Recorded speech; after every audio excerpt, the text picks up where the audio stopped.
Pagkain kayo dyan. Pagkain, baso, gatas, cotton buds, biscuit. O, bili na kayo dyan. Uy, wala. Si Mari may tinda.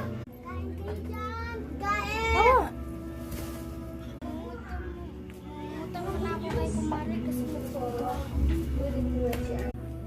Ay, Mari, pwede pa utang. Ay, anong utang-utang? 2,000 na yung utang mo dito. Hindi mo pa binayaran. Uwi!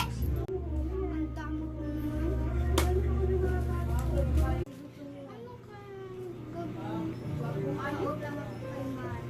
alam mo na.